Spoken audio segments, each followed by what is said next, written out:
আমাদের পৃথিবীতে একটা সময় যখন রাজতন্ত্র চলতো তখন রাজারা অনেক বয়স হয়ে যাওয়ার পরেও নিজেদের পদটা ছাড়তেন না, মানে নিজেদের সিংহাসনটা ছাড়তে চাইতেন না।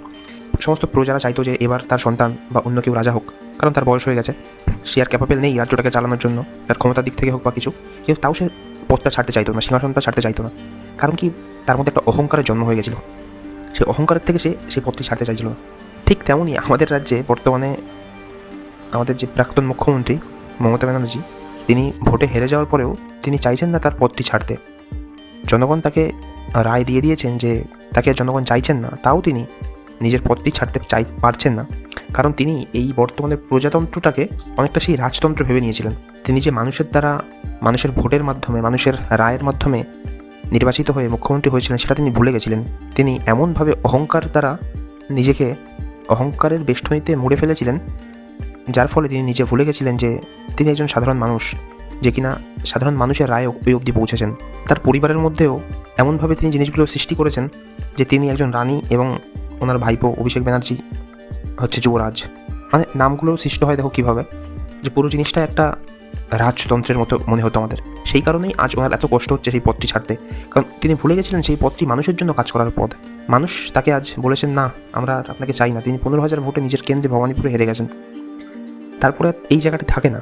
আমরা দেখেছি 2011 সালে বুদ্ধদেব ভট্টাচার্য যখন ভোটে হেরে গেছিলেন, তিনি একদম চুপচাপভাবে নিজের রিজিগনেশন দিয়ে তিনি পদটি ছেড়ে চলে এসেছিলেন। গত 4 তারিখে আমাদের রাজ্যে ভোটের ফল ঘোষণার সাথে সাথে ভারতবর্ষে আরও বেশ কয়েকটি রাজ্যে ফল ঘোষণা হয়। সেখানের মধ্যে মূলত তামিলনাড়ু এবং কেরালায় যারা রুলিং পার্টিতে ছিল তারা হেরে যায়। হেরে যাওয়ার সাথে সাথে তাদের যারা চিফ মিনিস্টার ছিলেন এম.কে. স্টালিন এবং পিনারাই বিজয়ন দুজনে কিন্তু রেজিগনেশন দেন। কিন্তু আমাদের রাজ্যের মুখ্যমন্ত্রী এত কষ্ট কেন হচ্ছে?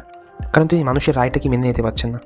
যখনই নিজের মধ্যেই অহংকারের জন্ম হয় যে এটা আমার বংশ পরম্পরায় পাওয়া বা এটা একটা রাজতন্ত্র, আমি তার রানী বা রাজা, তখনই কিন্তু এই সমস্যাটি হয়, যেটা কিনা আমাদের মুখ্যমন্ত্রীর মধ্যে হয়েছিল। তাই আমি এই ভিডিওর মাধ্যমে আর সবাইকেও একটা বার্তা দিতে চাই যে আমাদের কখনোই নিজের পজিশান নিয়ে এতটা অহংকার বোধ এবং নিজের পজিশানটা, যে পজিশনে আমরা আছি সেটাকে এভাবে নিজেদের মনে করে নেওয়া। ধরো আমি একটা স্কুলের ফার্স্ট বয়, বা তুমি একটা টিমের ক্যাপ্টেন, বা কাউকে দেখতে অনেক সুন্দর, কিন্তু এই কোনো জিনিসটাই কিন্তু পার্মানেন্ট না। সব জিনিসই কিন্তু চলে যেতে পারে যে কোনো মোমেন্টে, যে কোনো সময়। কিন্তু যদি সেটা আমরা আমাদের নিজেদের মনে করে ফেলি, তাহলে কিন্তু আমাদের মধ্যে অহংকারের জন্ম হয়। সেই অহংকার থেকে কিন্তু পতনের সূত্রপাত হয়, ঠিক যেটা আমাদের মুখ্যমন্ত্রীর ক্ষেত্রে হয়েছে। তাই জন্য আমি এই ভিডিওর মধ্যে দিয়ে এই বার্তাটা দিতে চাই যে আমাদের এই বিষয়গুলি নিজেদের মধ্যে একদমই আনা উচিত নয়। আমাদের নিজেদের ওপেন রাখা উচিত মানুষকে সার্ভ করার জন্য, যে আমাকে মানুষ যতদিন দায়িত্ব দিয়েছে আমি করেছি, এখন আর মানুষ আমাকে চাইছে না, আমি ছেড়ে দেবো, সিম্পল। এবং দ্বিতীয় একটা জিনিস, অজুহাত দেওয়ার থেকে নিজেকে মুক্ত রাখা উচিত। মাননীয় মুখ্যমন্ত্রী বলছেন যে ওনাকে হারানো হয়েছে বা কিছু ইত্যাদি। আজ আমি যদি একটা পরীক্ষা দিই, সেই পরীক্ষাটা যদি আমি ফেল করি, আমি যদি বলি যে কোশ্চেনগুলো এসছে সেই কোশ্চেনগুলো যে বইটার থেকে এসছে সেই বইটা আমার কাছে ছিল না, তাই জন্য আমি পরীক্ষায় পারিনি, আমাকে ফেল করালে হবে না, আমাকে নেক্সট ক্লাসে তুলে দাও। তা এটা কত একটা মূর্খামি না? মূর্খের মতো আচরণ করা এটা একটা।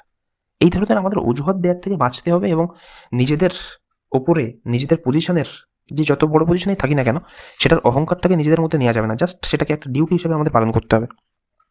আজকের ভিডিওটি এই অবধি, একটা ছোট্ট বার্তা দেওয়ার চেষ্টা করলাম ভিডিওটির মাধ্যমে। এছাড়া আমাদের চ্যানেলে আমরা স্পিরিচুয়ালিটি, মেডিটেশন বা ওম্যান এম্পাওয়ারমেন্ট এবং বিভিন্ন পলিটিক্যাল বিষয়ের মাধ্যমে মানুষকে বোঝানোর চেষ্টা করানো হয়, এবং ওসিডি বা সূচিবাই নামক যে রোগ, সেটাকে বোঝার এবং সেটাকে গোড়ার থেকে নির্মূল করার চেষ্টা করানো হয়। এইসব বিষয়গুলির উপরে আপনার যদি ইন্টারেস্ট থাকে, তাহলে আমাদের চ্যানেলটির সাথে যুক্ত হতে পারেন। আমাদের চ্যানেলের অনেক ভিডিওতে আপনি আপনার জীবনকেন্দ্রিক অনেক উত্তর পাবেন। আশা করি সেই সব কন্টেন্টগুলো আপনাদের প্রত্যেকেরই ভালো লাগবে। নমস্কার, পাশে থাকবেন।